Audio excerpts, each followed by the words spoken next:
My daughter-in-law thought she was the cleverest of all and could easily get her hands on the inheritance. But things didn't go according to her plan. Let me tell you everything from the beginning step by step. When Patrick died, I didn't just lose a husband. I lost the roof of my world. 48 years married, and in the end, all that remained was a folded American flag, a stack of condolence cards, and the scent of his aftershave lingering in the bathroom cabinet. If you've ever loved someone since you were almost a child yourself, then you'll understand how the house goes quiet in places you never expected: the closet, the garage, even the kitchen where his coffee mug sat, waiting for hands that would never return. The funeral was one of those perfectly arranged affairs that people write about in the society column. Lilies in vases, music soft as rain, not a napkin out of place. Rebecca, my daughter-in-law, managed it all. "You rest, Marietta.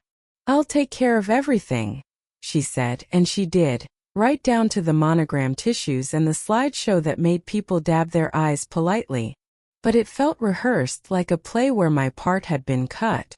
People shuffled up, squeezed my hand, whispered words that floated over me like fog, and then they were gone, leaving behind half-drunk cups of coffee and the scent of loss. That night, I sat in the kitchen after everyone left. Rebecca was already clearing up, stacking folders and whispering into her phone. I tried to speak, but she didn't look up. "We'll be moving ahead with the legal processing next week. I've arranged everything with the firm." Not a question in her voice, not a trace of warmth, just business. As if my decades with Patrick were nothing more than paperwork to be filed away.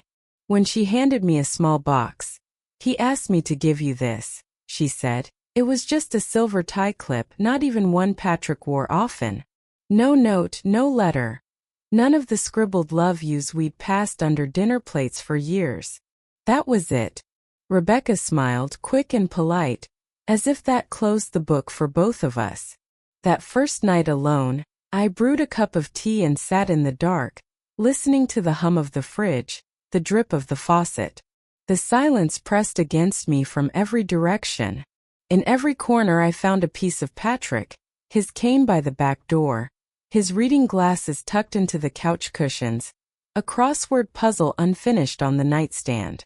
But in every room, it felt as if my own name had been quietly erased. People think grief is loud, all sobbing and dramatic gestures. In truth, it's silent, sneaky. It creeps in while you're folding laundry or rinsing a cup. I told myself I was tired, that the coldness in the air was just loneliness, but deep down I knew it was something else.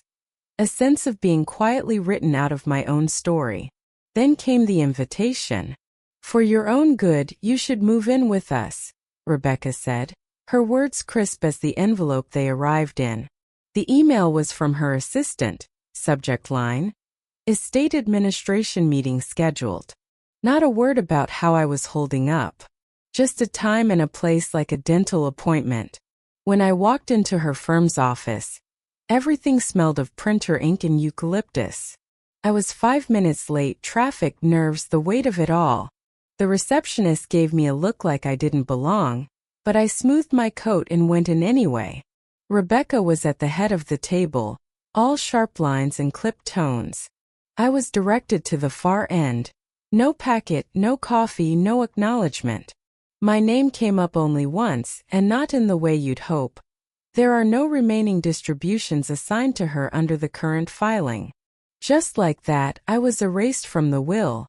After half a century as a wife, I left the meeting not in tears, but in a kind of hollow silence. Outside, the city bustled by horns, bus brakes, a man whistling for a cab. I felt like I was floating, not quite part of anything anymore.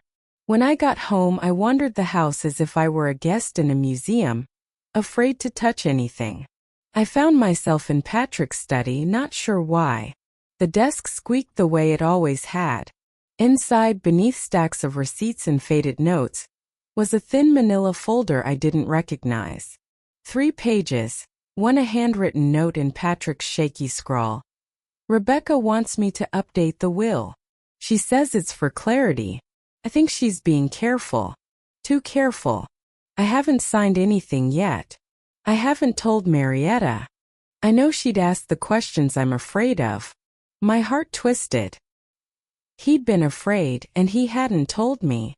There were other papers, an old will with my name crossed out, and a schedule of appointments I never knew he'd kept. I sat in that room until sunrise, the folder heavy on my lap. By morning I knew this wasn't just grief. Something was being done to me, not for me. I hid the folder under a stack of National Geographics in the hallway closet, and I made up my mind. I might have lost my husband, but I would not lose myself. Not quietly, not without a fight. That, my dear, was the beginning. I wish I could say the hard part was over. But it was only just starting. It happened so quickly, the way Rebecca swept in and decided what was best. You shouldn't be alone, Marietta, she said, her voice all concern in front of others but cold as marble when we were alone. Greg and I have plenty of space. We want you here. Funny, but she never asked what I wanted. I suppose in her mind my own wishes were as outdated as my china set. I agreed, more out of exhaustion than anything else. The grief, the meetings, the silence. It all pressed down until I couldn't find the strength to argue. I packed what I could into 2 suitcases, clothes, some books, and the old jewelry box Patrick gave me on our 10th anniversary. Rebecca sent a moving company for the rest. Men with tired faces and muddy boots came and went, boxing up my life without a word to me. Rebecca walked through my house making decisions, arms folded, lips pursed. We'll keep the piano, she said, not asking, just declaring. But the rest, well, we can put most of this in storage, right? My kitchen, my linens, my grandmother's rocking chair, swept away to some locker across town. I stood there and nodded because I didn't know how to fight for the small things. I was too tired to remind her that the rocking chair was where I'd nursed Greg, that the kitchen towel still smelled of lemon and thyme from my last batch of Sunday chicken. By the time the house was empty, I felt empty too. I took one last look at the yard, the roses Patrick had planted for me, and the old bird feeder he'd fixed every spring. Ready? Rebecca called from the car, already tapping her phone, already planning.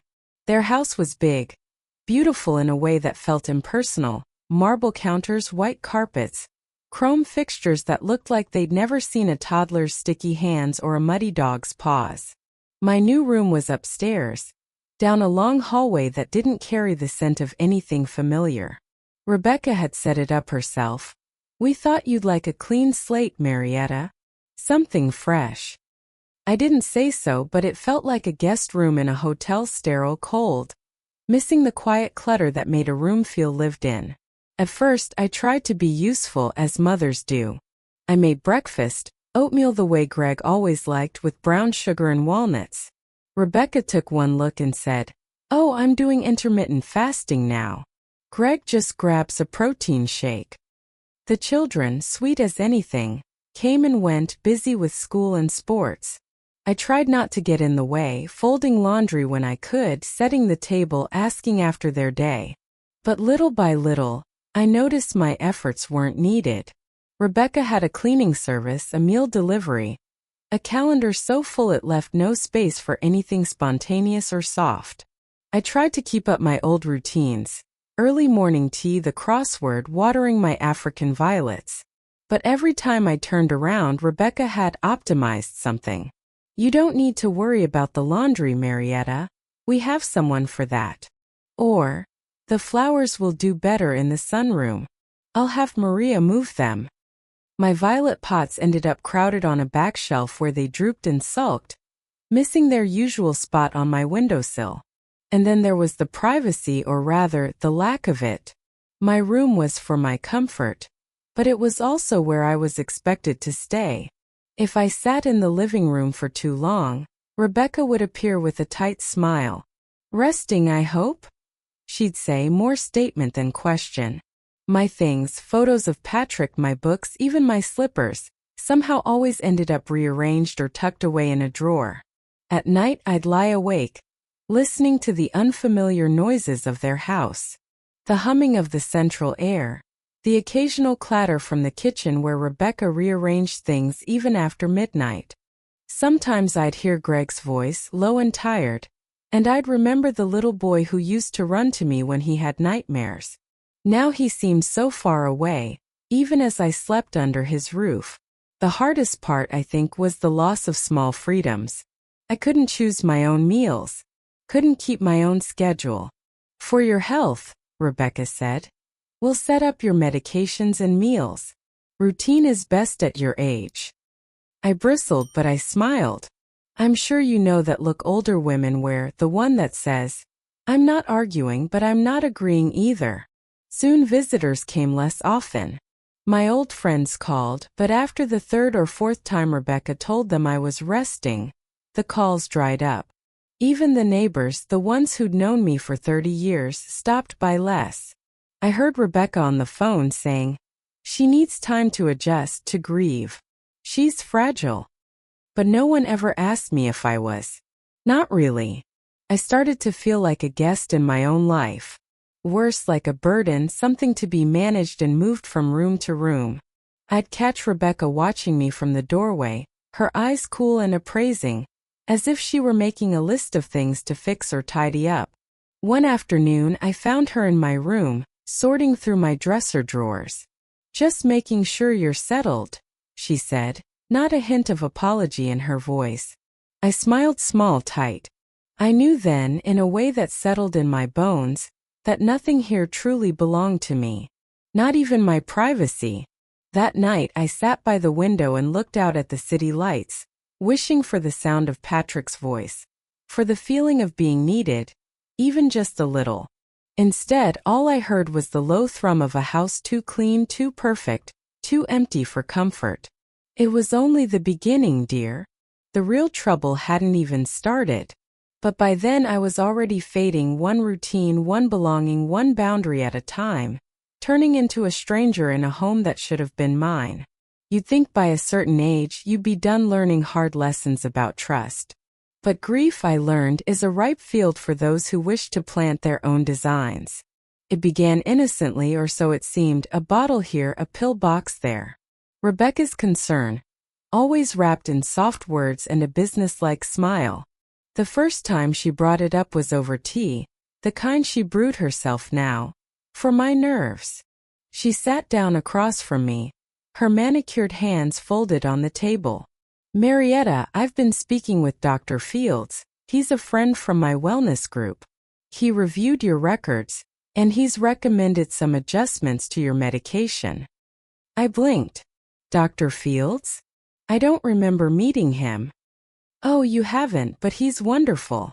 Very up on the latest geriatric medicine. He says it's best to get ahead of things at your age. There it was, that phrase again, at your age. I wanted to bristle, but I felt so worn thin by loss and moving and being treated like someone who needed to be managed. So I let her explain. Before I knew it, there was a tidy pill organizer on my nightstand labeled by day by hour. Some of the names were familiar, my old heart medicine, the one for blood pressure. But then there were new ones. These are for your sleep, Rebecca said. And these are to help with the sadness. These two are just supplements, nothing serious, just to keep you sharp. I tried to protest. I've managed my pills for years, Rebecca. I know what I need. But she patted my hand and said, let's just try this, Marietta. For me. For Greg. We just want you to feel your best. There was a tone in her voice that made it clear this wasn't a suggestion. I took the pills the first few days, mostly out of habit. I figured I'd ask my real doctor about them when I could. But then I started to notice things. My thoughts felt slower somehow, like wading through warm honey. I'd sit with a book in my lap and realize half an hour had passed, the same sentence floating in front of my eyes. My legs ached more, and some mornings I woke up with bruises I couldn't explain. I tried to keep up my little routines, watering the plants, working on a crossword, even knitting a bit, but I was so tired all the time. I found myself nodding off in the afternoons, something I never used to do. Sometimes I wake up in my chair, heart thudding, unsure what day it was. You need your rest, Rebecca would say, her smile just a touch too tight. The strangest thing was Greg never seemed to notice. He'd come home late, peck me on the cheek, ask, "How are you feeling, Mom?" And I'd hear myself say, "Fine, just tired," while Rebecca hovered in the doorway. He trusted her completely, believed every word about my delicate state. If he noticed that I hardly left my room anymore, or that I barely ate, he didn't mention it. One day, Rebecca handed me a new bottle. "This is from Dr. Fields. He says it's the gold standard for your memory. Take 2 at breakfast, 1 at bedtime." The pills were small, chalky, and left a bitter taste in my mouth. By then I was too foggy to question much. I'd lie in bed at night, the city lights leaking through the blinds, and wonder when I had started to lose track of time, of meals, of the days themselves. I tried to tell myself I was simply getting old, that the world moves too fast for people like me, and maybe I should let Rebecca and her doctor friend take the wheel. But deep down, a part of me, a stubborn, flickering part, knew something wasn't right. I'd never been this tired, this forgetful, this unsteady on my feet.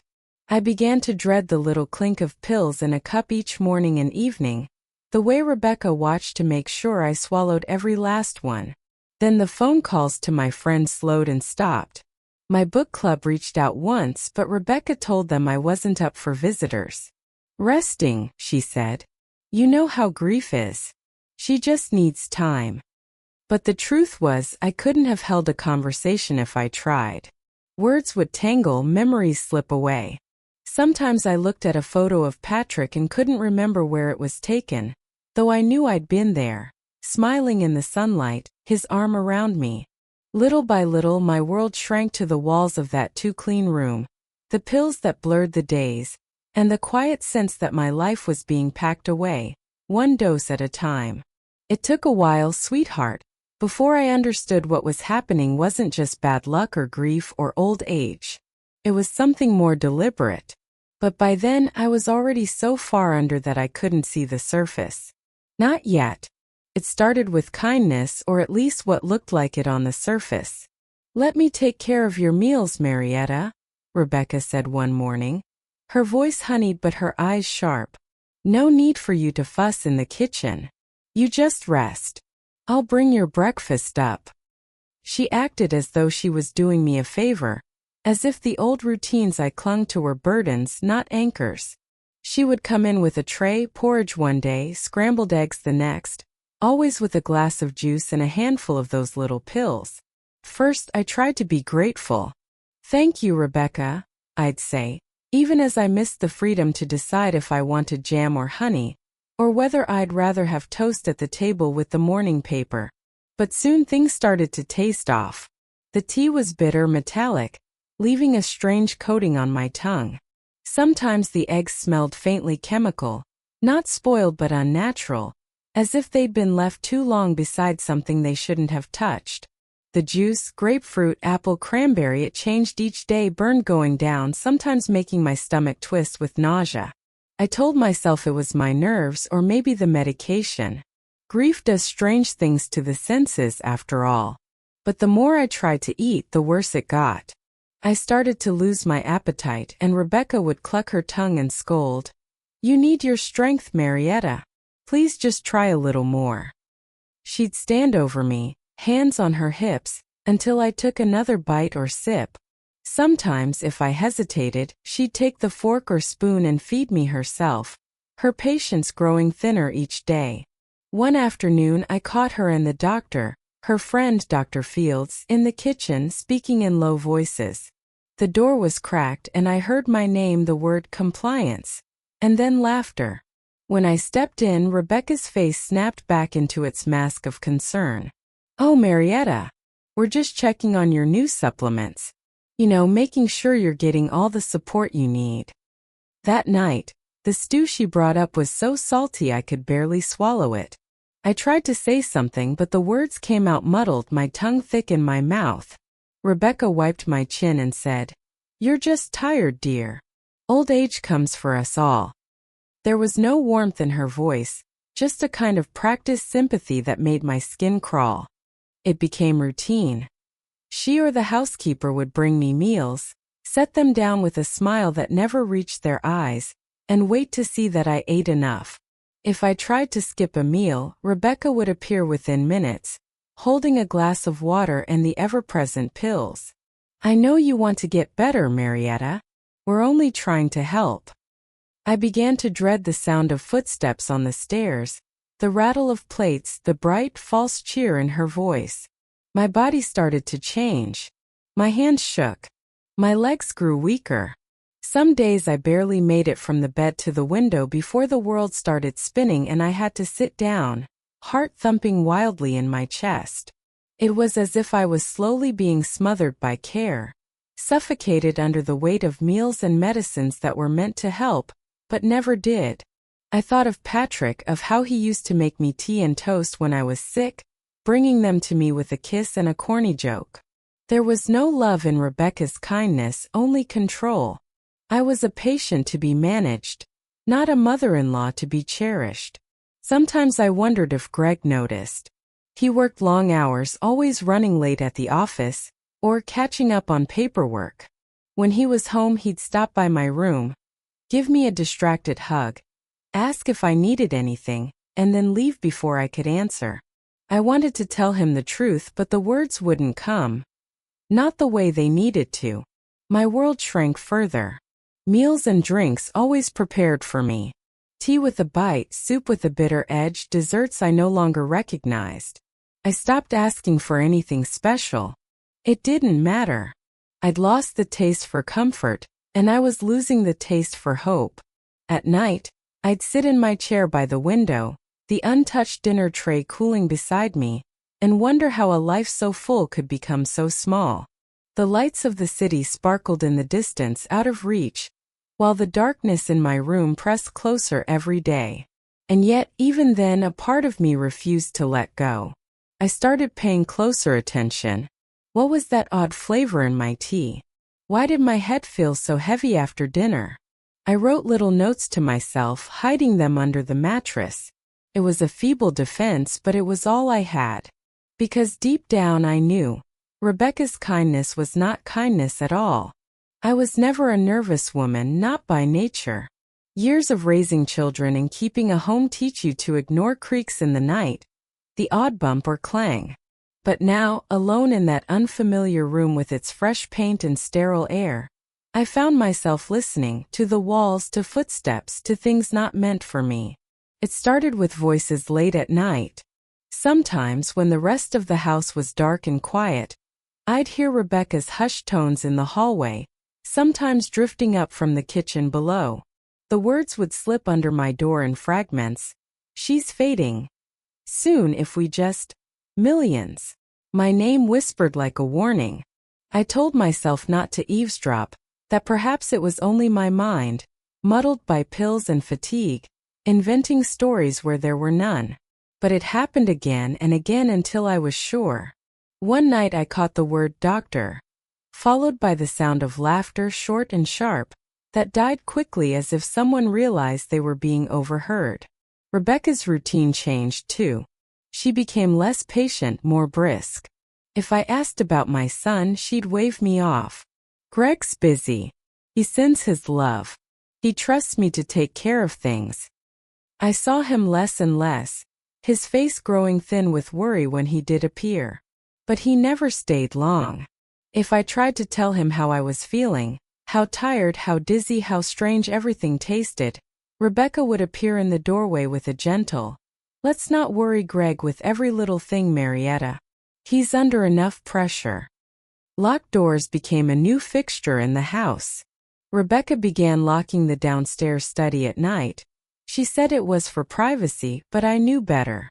Once I found the door to the guest bathroom locked in the middle of the day. "Maintenance," Rebecca explained, eyes sliding past mine. But the scent that drifted out was sharp and chemical.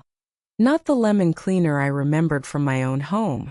It lingered, tickled the back of my throat, made my eyes water. The housekeeper, Maria, grew quieter too. She used to chat with me about her children, about her garden, even bring me a rose from time to time. But now she hardly met my eyes, her face pale as she hurried about her work.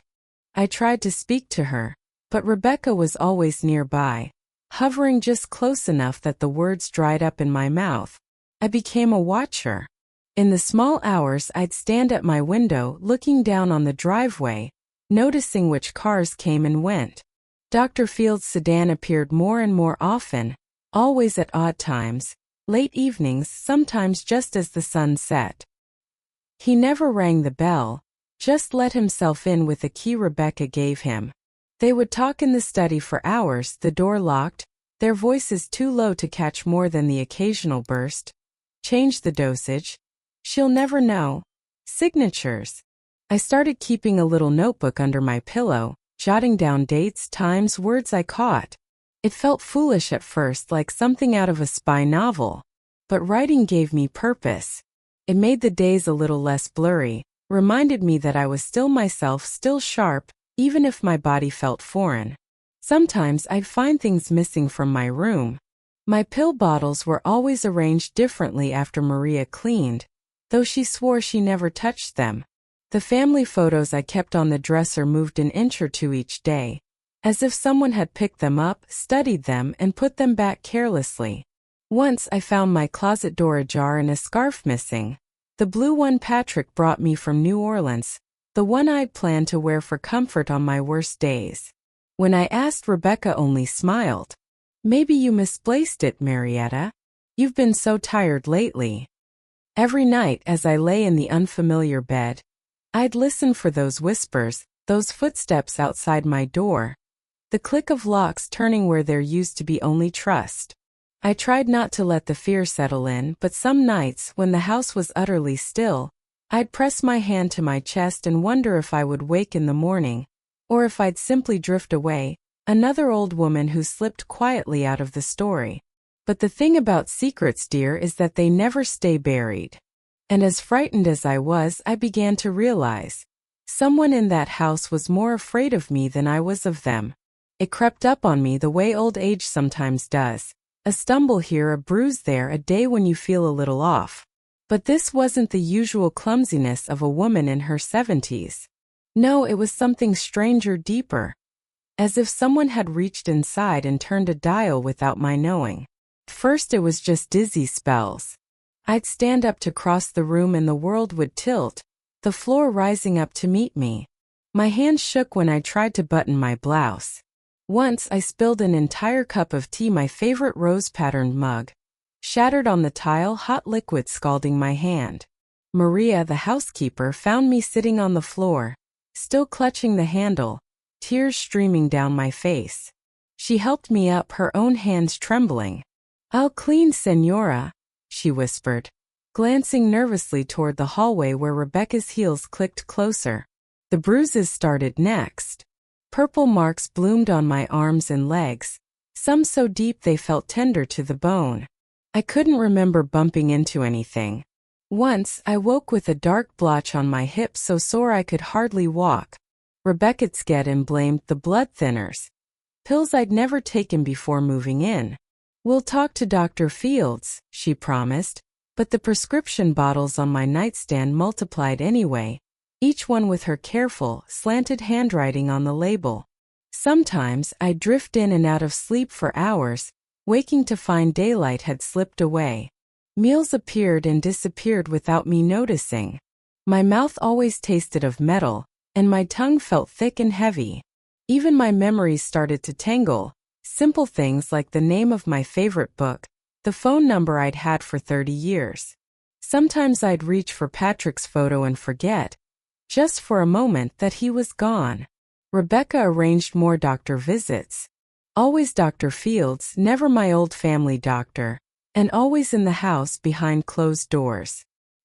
He'd arrive with his brown leather bag and his oily, too bright smile, his cologne thick and cloying in the hall. He'd ask questions, barely listening to my answers, and then scribble notes for Rebecca. "Fatigue is common," he'd say. "She's adjusting. This is best for her." No one ever asked what I thought was best for me. When Greg visited, which wasn't often, I tried to mention how I was feeling. "I'm not myself, honey," I'd say, struggling to keep my voice steady. But Rebecca always sat beside him, one hand on his knee, her face all sympathy and concern. "She's just tired, Greg. The move has been so hard on her. Don't worry, I'm monitoring everything." He'd nod, distracted, and change the subject. Some nights I woke up gasping for air, heart pounding. The room would spin and my skin felt wrong, prickly and tight.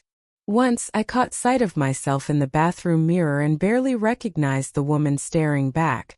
Her eyes dull, her cheeks sunken, lips a faded line. I reached up to touch my face and my hand shook so badly I had to grab the sink for balance. One morning I fell. My legs simply gave out as I stood to get dressed. I hit the floor hard, the pain sharp and immediate. I must have called out because Maria came running. She tried to help me up, her eyes wide with fear, but Rebecca appeared and shooed her away. "Thank you, Maria.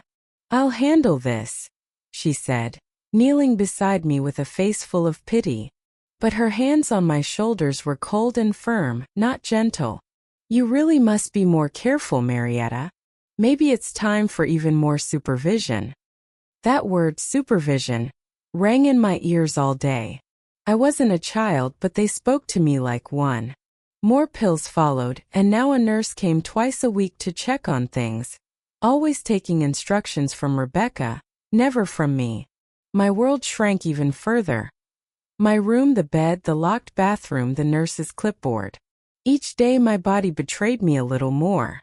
The dizziness, the bruises, the aches that had no name or source. I began to wonder if I'd ever wake up feeling whole again, or if I'd simply fade, a little at a time, until there was nothing left of the woman I'd once been. But somewhere in all that weakness, a stubbornness started to burn, a small flickering thing but fierce. I began to save the pills instead of swallowing them, tucked them in a napkin, slipped them into the pocket of my robe. I started writing notes to myself, careful and hidden, about every strange meal, every fall, every doctor's visit. I knew I had to remember, even when everything around me was trying to make me forget. It was a lonely battle, and most days I thought I was losing. But even as my body failed me, my heart refused to surrender. Not yet. Not while there was breath in me. I'd always believed a house had a way of telling you its secrets, if you listened close enough. That night I couldn't sleep, my body sore, my head foggy. The pills Rebecca insisted on made me drift, but some stubborn ache kept me awake. Around midnight, I got up to use the bathroom. As I shuffled down the hallway, the light under the study door caught my eye. I meant to go back to bed, truly I did. But the voices stopped me. Rebecca's, sharp and hurried, and Dr. Field's, his tone all business. They didn't hear me pause just outside, my hand pressed to the cool wall for balance. "She's not getting better. In fact, she's weaker than ever," Rebecca said, not a trace of worry in her voice. "That's the idea," Dr. Fields replied, as calm as if he were reading a weather report. "The dosages are safe enough not to raise suspicion, but strong enough to keep her confused. We just need a little more time. The paperwork is almost ready." "And Greg?" Rebecca asked lower now. "He suspects nothing. I handle his mother's care, and he barely looks up from his work. The estate will be ours, clean and quiet." There was a pause. I felt my knees threaten to give. I heard the clink of glass, maybe a bottle, and then Dr. Field's voice again. "Just don't get careless. One slip and it all falls apart." My heart hammered so loud I thought surely they would hear. I pressed my back to the wall, trying to steady my breathing. This wasn't grief or forgetfulness, or the wear and tear of old age. This was planned. Each pill, each meal, each doctor's visit, part of something cold and monstrous. A floorboard creaked and I froze. Rebecca's footsteps moved toward the door, but she didn't open it. "She'll be gone before the end of summer," I heard her say, as if I were a piece of furniture being carted off. I tiptoed back to my room, trembling. Every detail came crashing together. The strange tastes, the bruises, the way I was never left alone. Fear, sharp and clear, washed over me. I sat on my bed for a long time, hands shaking, heart pounding. For weeks I doubted myself, blamed age, grief, anything but the truth. But now I knew my decline wasn't an accident. I was being drugged day by day by the woman who called me mom and her doctor friend. All for money. All for the estate Patrick and I had built together. That night I hid the pills, all of them, beneath the lining of my drawer. I tore a page from my notebook and wrote down every word I'd overheard. I knew my memory could slip away if I wasn't careful, but the fear made me sharper. I wouldn't let myself forget. Not now. I lay awake until dawn, the sky turning pale and blue outside my window. In that quiet, I made myself a promise. I would find a way to tell Greg. Somehow I would make him listen. Because my life and maybe his too depended on it. After that night, I saw everything with new eyes. Each time Rebecca handed me a pill or brought a meal, I forced a shaky smile and pretended to swallow. I tucked the pills in my sleeve, pressed them under my tongue, or spat them quietly into a tissue. It wasn't easy, my hands trembled, my mind drifted, but fear made me careful. I wrote notes, each one a lifeline to the woman I still was beneath the haze. Names of medicines, times of day, what I heard behind doors, every strange thing I tasted or smelled. I hid the papers in a pouch I sewed into my robe, next to the family photo that always gave me courage. If anything happened to me, I wanted someone to find them. Greg came home late one Friday, shoulders hunched with exhaustion. I heard him arguing with Rebecca downstairs, money, the house, something about the children. My heart thudded with hope. Maybe he'd finally see it, the truth hidden right under his nose. That night, when he brought me tea, I reached for his hand. "Greg, sweetheart, I need to talk to you." He looked surprised. He rarely visited me alone anymore. "I'm worried, son. I haven't been myself. I think something's wrong with the medicine Rebecca gives me." He cut me off, gentle but distracted. "Mom, Rebecca's doing her best. Dr. Fields says these things take time. Please just try to rest." He squeezed my hand, but his eyes slid away. He was tired, overwhelmed, and trusted Rebecca more than his own mother's instincts. I wanted to scream. Instead, I nodded, swallowing the ache in my throat. After he left, Rebecca appeared, her voice syrupy sweet. "Is everything all right, Marietta? You know how stress can make things seem worse." That was her way always. She brushed aside my fears, called them confusion, grief, old age. "You mustn't upset Greg. He's got so much on his plate. Rest and let us handle things." But I didn't stop trying. I hid pills under my mattress, in the seams of my slippers, anywhere she wouldn't look.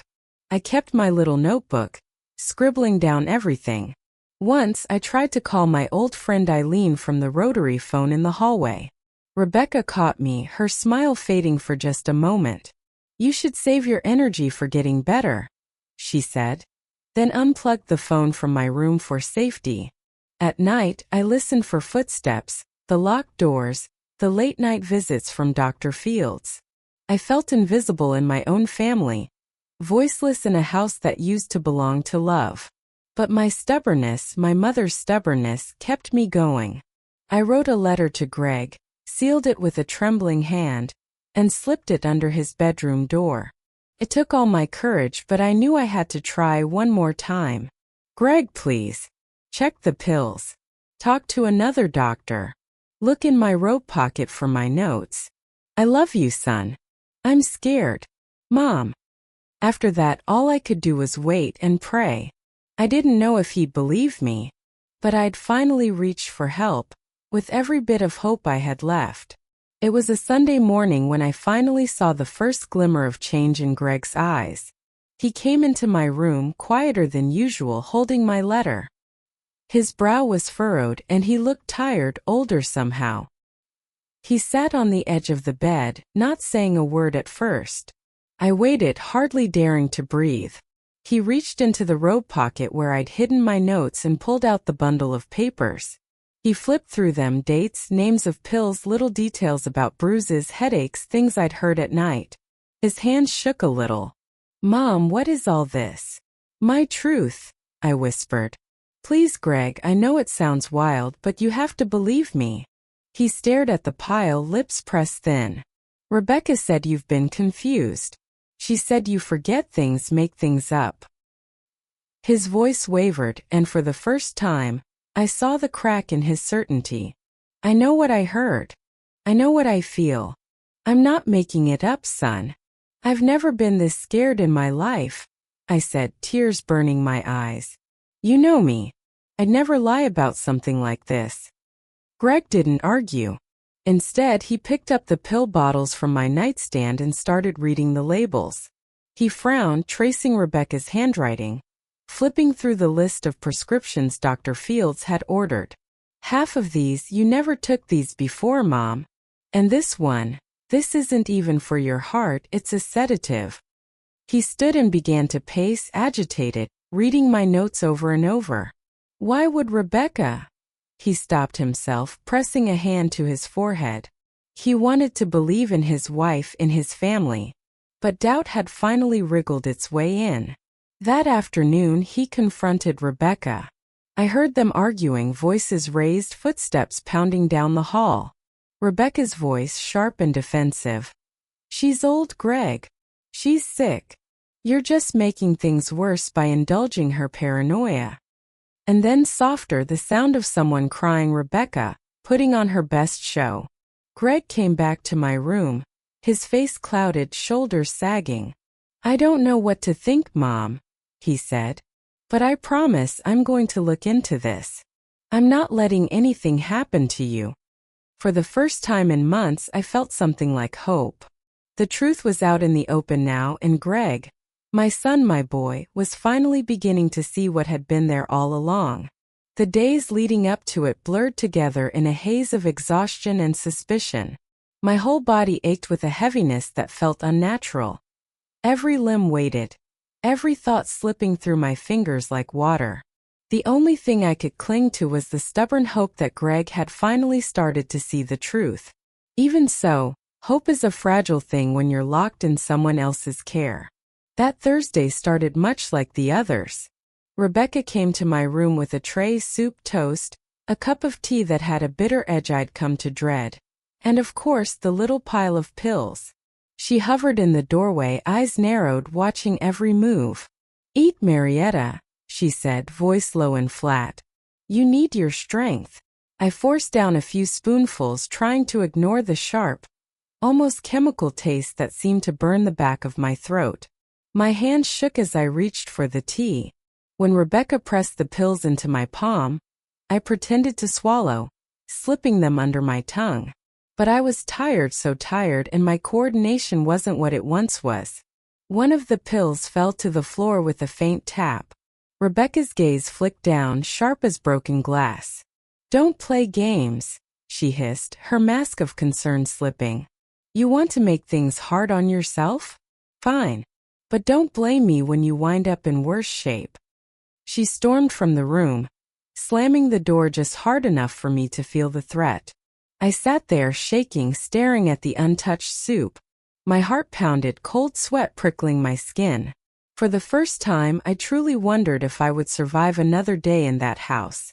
After she left, I tried to stand, thinking maybe I could get to Greg's study, find my son, beg him in person to help. But my legs wobbled beneath me, weaker than they'd ever felt. I made it to the hallway, gripping the banister, breathing in short, panicked bursts. The air felt thin, the walls spinning. I called Greg's name, but my voice was so small and frail that it barely reached my own ears. That's when everything collapsed. The world tilted. The floor rushed up to meet me. There was a distant sound, glass shattering, maybe my teacup, maybe just my own mind. I remember a sensation of falling, slow and endless, and then nothing. I woke to the harsh light of a hospital room. My tongue felt thick, my mouth dry as old cotton, but my senses, dulled for so long, were slowly returning. It took a moment for my eyes to focus on the nurse at my bedside. She was a young woman, maybe in her 30s, with kind brown eyes and a no-nonsense air that I'd always trusted in nurses. "Mrs. Sloane, you're in the hospital. You had a fall. Just take it easy, all right? You're safe." Safe. That word alone nearly broke me open. Greg appeared not long after, his face creased with worry, the weight of guilt heavy in his eyes. I could tell he'd been crying. He gripped my hand, his voice rough. "Mom, I'm so sorry. I should have listened sooner." The nurse pulled him aside. I watched them through the cracked curtain, her voice low but urgent. "We ran your mother's blood work, Mr. Sloane. There were high levels of sedatives, and some other medications not typically prescribed to someone with her history. Do you know who's been giving her these?" Greg shook his head, angry and scared. "My wife, Rebecca, and her friend Dr. Fields. I thought they were helping. I trusted them." The nurse nodded, lips pressed tight. "Your mother's medical records from her previous doctor show nothing like this." I flagged the file. "The attending physician will be in soon, and will report any irregularities." That night, as machines softly beeped around me and the nurse checked my vitals with gentle hands, a different kind of exhaustion settled in, a peaceful one. For the first time in ages, I felt watched over, cared for, and not in the smothering way Rebecca had always claimed. The nurse brought me water, helped me sit up, asked real questions about my pain, my history, my life before all this mess. I realized I wasn't invisible anymore. Greg sat beside my bed, holding my hand long into the evening. "I found your notes, Mom," he said quietly. "I saw the pills, the bruises, everything. I believe you. We're going to get you through this. I promise." Tears slid down my cheeks, not just for the pain but for relief, for finally being believed. I squeezed his hand with what little strength I had left. "You saved me, son," I whispered. "You finally saw me." He shook his head. "No, Mom. You saved yourself. You never gave up, even when it felt hopeless." For the first time in months, I slept deeply and without fear, the world of danger behind me, at least for now. After my collapse and the revelations in the hospital, the house of cards Rebecca built began to tumble, though not without a fight. Greg, shaken to his core, brought my hidden notes and the bottles of pills to the doctors and nurses. "This isn't her handwriting," he said, pointing to the labels. "And these are prescriptions her own doctor never wrote." The hospital staff didn't waste time. My nurse, Miss Daniels, was the first to speak up. She reported her findings to the head nurse, who called the hospital social worker and risk management. Soon there were meetings, documents copied, even a quiet call to the police. Rebecca showed up at the hospital that evening, her face pale but her voice still syrupy. "Oh, Marietta, we were so worried about you. Greg, I told you her health was fragile." But this time Greg stood between us. "Don't touch her," he said, voice flat. "We know what you did." She tried to laugh it off. "What's this about?" "She's confused, Greg. You know that." But the nurse was there, and so was the hospital's risk manager. "We have records of sedatives in her blood, Mrs. Sloane, and prescriptions written by Dr. Fields that are now under investigation." Rebecca's mask cracked then. Her hands shook, her words came out fast and desperate. "Greg, you have to believe me." She was losing her mind. I was only trying to help. Greg didn't answer. He simply turned away, holding my hand. That night, the police came to my hospital room. I told them everything as best I could, voice steady with the relief of truth. I handed over the notes, showed them the hidden pills I'd collected, recounted every whisper, every bitter taste, every locked door. Miss Daniels sat beside me the whole time, squeezing my hand. They questioned Rebecca and later Dr. Fields, who'd come slinking into the hospital trying to access my records. Both were taken away for further questioning. It turned out I wasn't the first vulnerable patient Dr. Fields had manipulated. He'd been under suspicion before, but nothing had ever stuck until now. Greg filed for divorce that week. He stayed by my side every day as I slowly regained my strength. With Rebecca gone and Dr. Fields exposed, the cloud over my life began to lift. My true doctor was restored to my care. Meals tasted normal again. I felt the world sharpening back into focus, my mind no longer muddled by drugs and fear. I wasn't alone. Not anymore. I had my son's arms around me, real doctors and nurses by my side, and the solid comfort of justice finally shining into all the dark places where evil had tried to hide.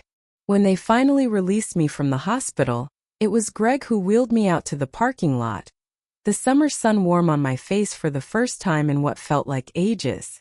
The world outside seemed sharper, colors brighter. Even the air tasted sweeter. For a moment I just closed my eyes and let myself breathe, feeling something I hadn't felt in months, hope. Greg brought me home, not to Rebecca's immaculate house, but to his own apartment, small but filled with light and the gentle clutter of a real life.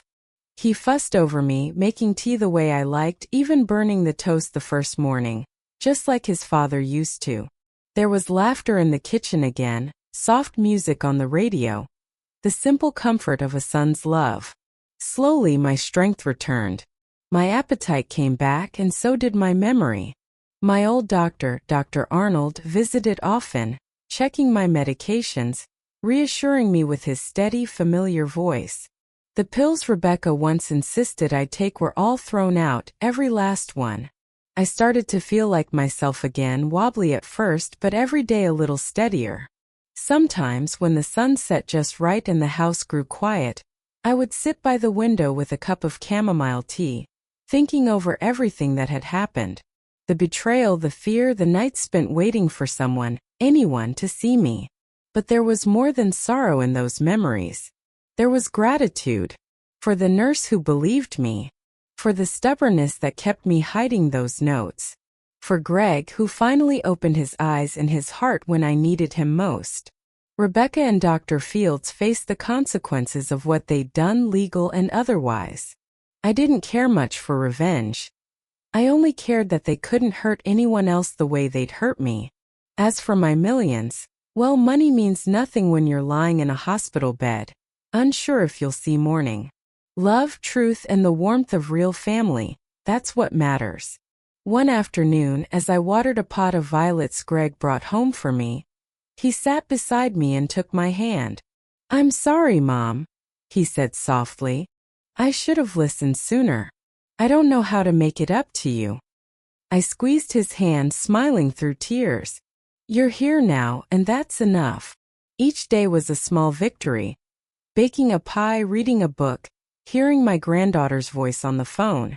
My life was quieter now, slower but full. I was not erased. I was not a burden. I was and am a survivor. If you're reading this, sweetheart, know that even in the darkest times, you can find your way home again. All it takes is hope, a little courage, and someone to hold your hand along the way.